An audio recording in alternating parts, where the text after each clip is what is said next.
Good morning to everyone, welcome to vision MPTT 2020। आज हम बात करने जा रहे हैं आपके सबसे मोस्ट इम्पोर्टेंट फैक्ट। शायद अगर आपने मिस किया है तो आप इसे मिस ना करें, मेरी बात को ध्यान से सुने। ओके, पहला जो आपका दिया हुआ है इसमें कि दलदली भूमि में उगने वाले कुछ पौधे कीटों से अपना पोषण प्राप्त करते हैं, उन्हें कीट भक्षी पौधे कहते हैं।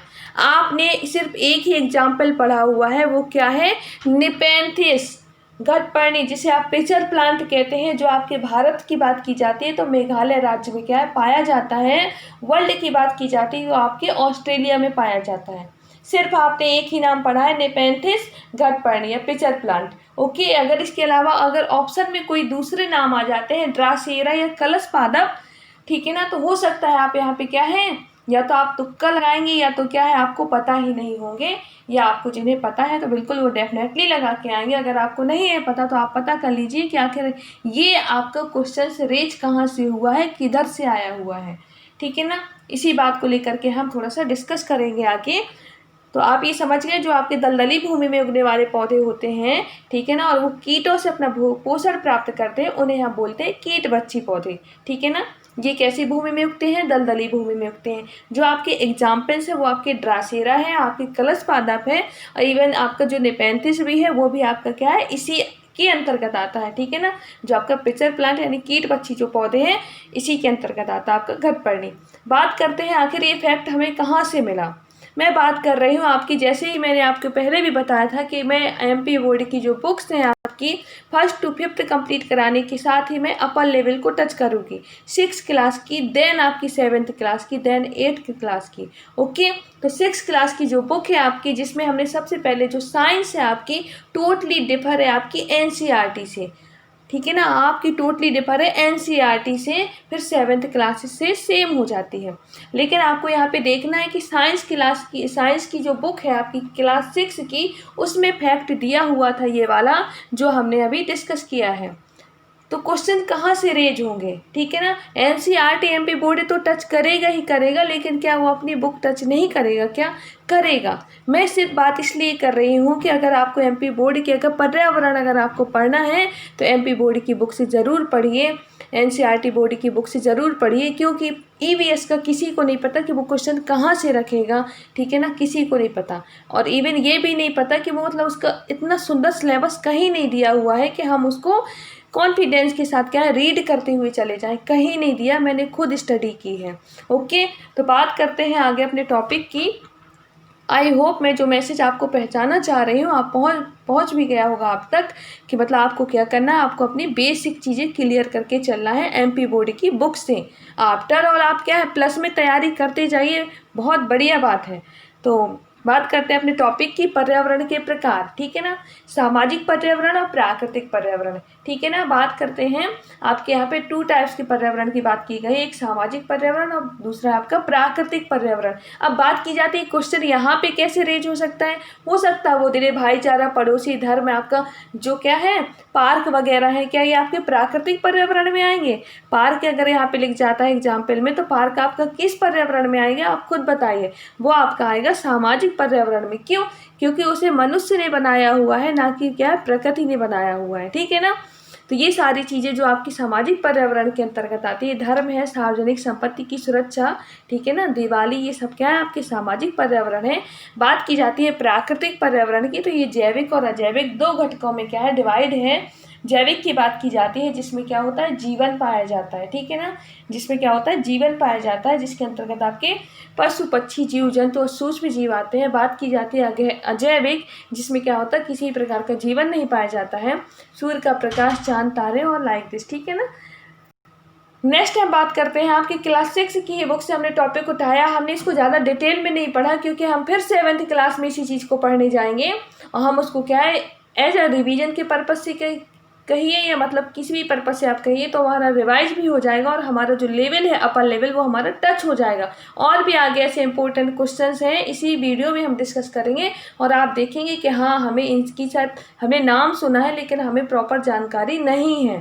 ठीक है ना, तो प्राकृतिक संसाधन और उनका महत्व। प्रकृति द्वारा प्रदत्त वे वस्तुएं जो हमारे जीवन के लिए उपयोगी एवं आवश्यक हो प्राकृतिक संसाधन कहलाते हैं। ठीक है ना, इसमें आपके जैसे प्राकृतिक संसाधन के अंतर्गत बात की जाती है, वायु है, आपका जल है, सूर्य का प्रकाश है, मिट्टी है, एक्सेट्रा, ठीक है ना। अगर वायु की बात कर ली जाती है तो सभी को पता है कि जो हमारा नाइट्रोजन की जो परसेंटेज है वो कितना है, वायु में आपकी 78% है, ऑक्सीजन 21 है, और आपकी 1% में आपके आर्गन CO2 और आपकी क्या है, जल वाष्प आ जाती है, ठीक है ना।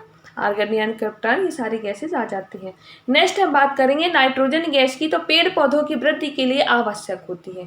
जो नाइट्रोजन गैस होती है वो पेड़ पौधों की वृद्धि के लिए आवश्यक होती है। और आप सभी को पता है ये जो कीट बच्ची पौधे हैं, पिचर प्लांट है, ये अपनी नाइट्रोजन की पूर्ति किस तरीके से कर रहे हैं, इन्हीं कीड़ों को खा करके कर रहे हैं, ठीक है ना। क्योंकि उन्हें मिट्टी से वो सारे पोषक पदार्थ क्या होते हैं, प्राप्त नहीं हो पाते, इसलिए आपका जो नेपेंथिस नामक जो पौधा है, ठीक है ना, वो क्या करता है, वो कीटों से अपनी नाइट्रोजन की पूर्ति करता है। ठीक, बात की जाती है कुछ प्रदूषक कारक गैसें दी हैं जिनके कुछ प्रदूषक स्रोत भी दिए हुए हैं और इनका क्या प्रभाव पड़ता है मानव स्वास्थ्य पर, ये भी बताया गया है। SO2 की बात कर लेते हैं, सल्फर डाइऑक्साइड, ठीक है ना। ये इसकी जो प्रदूषक स्रोत हैं, कहाँ से मतलब उत्पन्न होती है ज़्यादातर, तो तेल एंड कोयला उपयोग करने वाले उद्योगों से। ऐसे उद्योग जहाँ पर क्या होता है, तेल और क्या हो, कोयला उपयोग किया जा रहा है, ठीक है ना। उन उद्योगों से क्या होता है, वहाँ पे आपका कोयला मतलब तेल का मतलब ये नहीं है कि खाने वाला तेल, जो आपका क्या है, आपके जैसे पेट्रोलियम है, खनिज तेल है, ये सारी चीज़ें, ठीक है ना, अपने उसको उद्योग को क्या करने के लिए, चलाने के लिए, ठीक है ना। तो इनका प्रभाव क्या पड़ता है SO2 का अगर होता है तो, आँखों में जलन होना, खांसी आना, श्वसन पर प्रभाव पड़ना, लाइक दिस। सेकेंड है आपका CO, जिसे हम कार्बन मोनोऑक्साइड कहते हैं, ठीक है ना। ये इसकी जो प्रदूषक स्रोत है वो है आपके मोटर वाहन, और सेकेंड आपका उद्योगों के धुएं से, ठीक है ना, जो उद्योगों से धुआं निकलता उससे भी होती है। इससे क्या होगा, रक्त में O2 ग्रहण करने की जो क्षमता है वो कम हो जाती है, ठीक है ना, जिससे क्या होगी, आपकी बीमारियां पैदा हो जाएंगी, हार्ट अटैक वगैरह, ब्लड प्रेशर वगैरह, लाइक दिस, ठीक है ना। बात करते हैं थर्ड नंबर, नाइट्रोजन के ऑक्साइड व हाइड्रोकार्बन, ठीक है ना। इनके क्या प्रदूषक स्रोत हैं, जो आपके क्या हैं, जितने भी आपकी कार हैं, कार जैसे हैं आपकी, पेट्रोल से चलने वाले जितने भी आपके मोटर या वाहन हैं, उनसे निकलने वाला क्या है, धुआं है, वो सभी क्या है, आपके नाइट्रोजन के ऑक्साइड व हाइड्रोकार्बन, ठीक है ना, क्या करते हैं, निकालते हैं। अगर बात की जाती है इसका इफेक्ट क्या पड़ रहा है मानव पे, तो मानव के जो स्वास्थ्य पे पड़ रहा है वो फेफड़ों की कार्य क्षमता की कमी हो जाएगी, ठीक है ना। अब हम बात कर लेते हैं हरित गृह प्रभाव, ये भी आपका क्लास 6 में दिया है, ग्रीन हाउस इफेक्ट। बात करते हैं CO2 वायु का एक सामान्य अवयव है, CO2 वायु का एक सामान्य अवयव है, ठीक है ना, यानी कि क्या है, एक मतलब क्या है, नॉर्मल मतलब मात्रा में पाई जाती है, ठीक है ना। वायुमंडल में CO2 की अधिक मात्रा होने से या बढ़ जाने से इसे प्रदूषक माना जाने लगता है। इसकी क्वांटिटी जो मतलब तय है, अगर वो उससे ज़्यादा हो जाती है तो बिल्कुल इसको क्या है, एज अ प्रदूषक मतलब क्या होगा, माना जाएगा। ठीक, जो CO2 की अधिक मात्रा होती है, जैसे अब किससे बढ़ती है, CO2 की अधिक मात्रा होती कैसे है, बढ़ेगी कैसे, तो कोयला, लकड़ी, तेल, पेट्रोलियम पदार्थ और गैसीय ईंधन को जलाने से बढ़ती है, ठीक है ना। जब आप क्या है, कोई भी ये ईंधन जलाते हैं, इनको जलाने से क्या होती है, CO2 की मात्रा बढ़ जाती है। CO2 की अधिक मात्रा पृथ्वी के चारों ओर क्या है, आवरण बना लेती है। जो अधिक मात्रा होगी वो पृथ्वी के चारों ओर क्या कर लेती है, आवरण बना लेती है, और फिर सूर्य से आने वाली किरणें इस आवरण में प्रवेश तो कर लेती हैं। वो जो CO2 का आवरण बन गया है, जो आपके एक्स्ट्रा CO2 थी, अब उससे क्या होगा, सूर्य से जो किरणें आएंगी इस आवरण में प्रवेश कर लेंगी, परंतु पृथ्वी से वापस CO2 का जो सघन आवरण है उसको भेद न पाने से परिवर्तित नहीं हो पाती। अब वो किरणें कैसे निकलें, वो CO2 की जो गैस फैली हुई है चारों तरफ, उस आवरण को क्या है, वो पार नहीं कर पाती, और कहाँ रह जाती है, वो पृथ्वी में ही रह जाती है। वो किरणें परावर्तित नहीं हो पाती हैं, और पृथ्वी का जो वातावरण है वो अत्यधिक गर्म होकर जीवन को प्रभावित करता है। आप बोलते हैं ग्लोबल वार्मिंग की कंडीशन बढ़ रही है, ग्लोबल वार्मिंग बढ़ रहा है इसी वजह से, क्योंकि CO2 गैस की वृद्धि की वजह से, CO2 गैस की जो है उसकी मात्रा में क्या हो रही है, वृद्धि हो रही है। जब सूर्य की किरणें आ रही हैं और यहाँ से जब वो वापस नहीं जा पा रही, तो पृथ्वी के तापमान में वृद्धि होगी, और वृद्धि होगी तो क्या होगा, ग्लोबल वार्मिंग बढ़ेगा। ठीक है ना। आपके समुद्र और आपके क्या है जो बर्फ़ होगी, समुद्र का लेवल बढ़ेगा, बर्फ़ पिघलेगी तो समुद्र का लेवल क्या होगा, बढ़ेगा। कितनी मतलब इजी लैंग्वेज में क्लास 6 में आपका ग्रीन हाउस इफेक्ट बताया गया है। अगर आपसे बोला जाए कि आप इसको राइटिंग कर दीजिए तो बिल्कुल आप यहाँ से अब समझ करके आई होप कि मतलब चीज़ें क्या आराम से मतलब एक्सप्लेन कर पा रहे हैं। ओके, बात करते हैं जल की। तो पृथ्वी पर जल का सबसे बड़ा अगर स्रोत पूछ लेता तो सभी को पता है समुद्र है। इसके अलावा आपके नदी, तालाब, कुएं और झीलें हैं। जल का लगभग क्या है, जल का जो होता है कितने प्रतिशत भाग, ठीक है ना, या भार के अकॉर्डिंग कितने प्रतिशत जल होता है मनुष्य के शरीर में। तो मनुष्य में अगर बात की जाती है तो कितना होता है, 70%, ठीक है ना। मनुष्य के भार का 70% मनुष्य के शरीर में क्या है, जल होता है, ठीक है ना।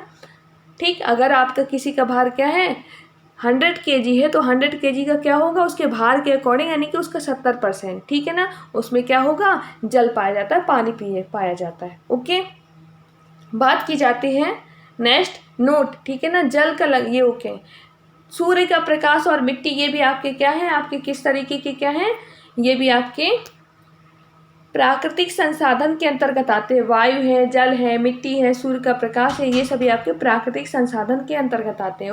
ओके, नेक्स्ट बात करेंगे पेट्रोलियम पृथ्वी के गर्भ में पाया जाता है और गाढ़े रंग का तरल खनिज पदार्थ है। पेट्रोलियम कहाँ पाया जाता है, पेट्रोलियम कहाँ पाया जाता है, यहाँ से क्वेश्चन आता है। पृथ्वी के गर्भ में इसमें भी क्या परतें दी जाती हैं, गर्भ नहीं देगा, इसमें क्या देगा, परतें देगा, भूपर्पटी, ठीक है ना, जिसे आप क्या है सियाल, सीमा, क्रोड बोलते हैं, ठीक है ना, सियाल बोलते हैं। ठीक, अगर हम बात करते हैं तो पेट्रोलियम पृथ्वी के गर्भ में पाया जाने वाला गाढ़े काले रंग का खनिज पदार्थ है, तरल, ठीक है ना। इससे क्या होता है, पेट्रोल, डीजल, मिट्टी का तेल और ग्रीस, कोल तार एक्सेट्रा मिलते हैं, ठीक है ना, निकाले जाते हैं। ठीक, आपने देखा होगा कि इनमें से क्या एक क्वेश्चन जरूर आता है कि इनमें से मतलब क्या नहीं निकाला जाता है, या मतलब कि क्या नहीं निकालते जब हम पेट्रोल निकालते हैं तो डीजल भी आपका निकलता है, मिट्टी का तेल भी निकलता है, ग्रीस भी निकलता है, इवन कोल तार भी निकलता है। ओके, कुछ MCQ दिए हुए हैं यहाँ पर। सामाजिक पर्यावरण का निर्माण होता है, ये क्वेश्चन आया हुआ है, ठीक है ना। नदी, पहाड़, भवन से, परिवार, समाज, समुदाय से, सूर्य का प्रकाश, हवा और जल से, या जैविक या अजैविक घटकों से। तो आपका जो राइट आंसर होगा यहाँ पे क्या होगा, ऑप्शन नंबर जो आपका बी है। बी में क्या है, इसमें आप देख सकते हैं, ठीक है ना, इसमें क्या है आपका बी में आपका जो ऑप्शन नंबर दिया है परिवार, समाज और समुदाय, ठीक है ना, ये आपका ऑप्शन हो जाएगा, ठीक है ना, ऑप्शन नंबर बी। ठीक, बात करते हैं हम नेक्स्ट क्वेश्चन की, जिसमें आप देखेंगे पृथ्वी के तापक्रम वृद्धि के लिए उत्तरदायी। पृथ्वी के तापक्रम में जो वृद्धि हो रही है, ठीक है ना, पृथ्वी का तापमान बढ़ रहा है, उसके लिए उत्तरदायी क्या है, आपका CO2 है, ठीक है ना। आपने देखा ना जो सूर्य की किरणें आ रही हैं अब वो क्या है, वापस नहीं जा पा रही, जिससे पृथ्वी का तापमान क्या हो रहा है, बढ़ रहा है, ठीक है ना। और हम क्या करते हैं, जितने भी गैसीय ईंधन जलाते हैं उससे क्या हो रही है, CO2 निकल रही है। इससे क्या हो रही है, वो CO2 की मात्रा में वृद्धि हो रही है और उसने एक आवरण बना के रख लिया है, ठीक है ना। बात करते हैं नेक्स्ट क्वेश्चन, पेट्रोलियम प्राप्त होता है, आप देखिए क्वेश्चन वही आया है, भूपर्पटी से, प्रवार से, क्रोड से या कोयले से। तो पेट्रोलियम सभी को पता है पृथ्वी के गर्भ यानी कि भूपर्पटी से प्राप्त होता है।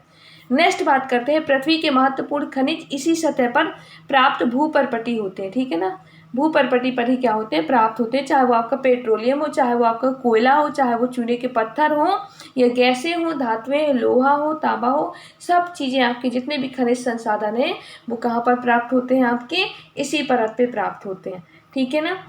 नेक्स्ट है आपका ह्यूमस, इसको हम क्या है अगले टॉपिक पे बात करेंगे। आप देखिए कि यहाँ पे ह्यूमस की कितनी इंपॉर्टेंट चीज़ें दी हैं। आपने ह्यूमस सिर्फ नाम सुना हुआ है, वास्तव में ये होता क्या है, इसके क्या लाभ हैं, ये भी आप देखेंगे, ठीक है ना।